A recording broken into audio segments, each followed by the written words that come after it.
That's all I kept saying, is my son's on the plane. It's a story you first saw on 6. A passenger tries to open the airlock on a flight to Portland, but is stopped by a father who just wanted to save his own son. And there's the suspect. We've learned that father put the suspect in a chokehold in order to keep the plane safe. Our reporter Lisa Balick live at the airport with an update. I know you talked to this guy. They're calling him a hero, aren't they, Lisa?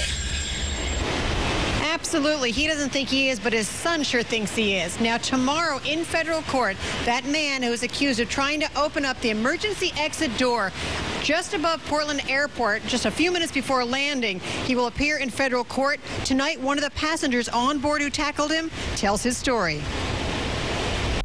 I heard the woman yell, "Someone help me." He popped up. Henry Pignataro of Alaska says he jumped out of his seat, ran up the aisle, then put 23-year-old Alexander Herrera of Arizona into a chokehold, pinning him to the floor. I immediately got him on the ground. I had but one hand. We were in the aisle. I had one hand on one side of the chair, and on the other aisle, I had my knee, my right knee, on the ball of his back. Pignataro and his 10-year-old son were headed from Anchorage to Portland for a vacation. Now, at 5 in the morning, Pignataro was trying to save lives. He kept saying, "Why are you doing this to me? Why are you trying to hurt me?" And then I made eye contact with him again, and I said, "Well, you're trying to hurt. You're trying to hurt my son." Herrera said he had to ask for help from others. I was focused on him so much, I don't remember anybody else helping me out, which really freaked me out. Flight attendants brought him what he says looked like shoelaces, although the airline says they were plastic ties to secure Herrera. He and others also used seatbelt extenders to tie him into a seat.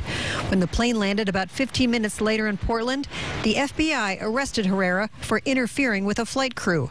Pignataro's son had watched his dad, the hero. He did something very good. He sure was. Now, the airline says there's no way that door would have been able to open once an airplane is in flight. There are electronic sensors that automatically lock that door and won't unlock it for anything until that plane is on the ground. Meanwhile, the passengers stood up, gave a big round of applause once that plane landed to Mr. Pignataro. Reporting live at Portland International Airport, Lisa Balick, KOIN 6 News.